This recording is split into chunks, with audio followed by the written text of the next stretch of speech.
جادوئی جنگل۔ ایک دن ایک چھوٹے گاؤں میں ایک بچہ نامی علی جادوئی جنگل کی کہانی سن رہا تھا۔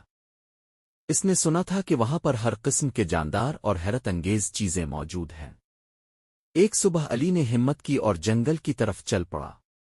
جیسے ہی وہ جنگل میں داخل دن ایک چھوٹے گاؤں میں ایک بچہ نامی علی جادوئی جنگل کی کہانی سن رہا تھا۔ اس نے سنا تھا کہ وہاں پر ہر قسم کے جاندار اور حیرت انگیز چیزیں موجود حل ہوا۔ اس نے دیکھا کہ درختوں کی پتیاں چمکتی ہیں اور پھول مختلف رنگوں میں کھلتے ہیں۔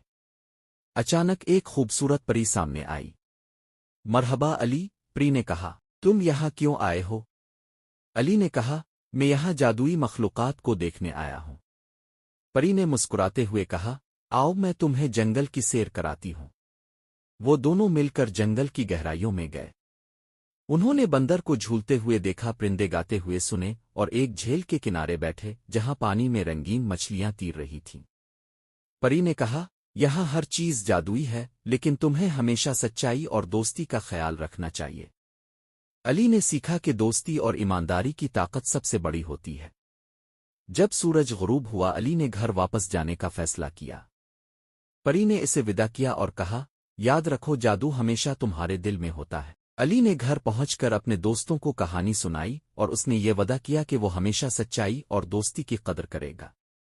اور یوں علی کی زندگی میں جادو ہمیشہ کے لیے باقی رہا۔ ختم۔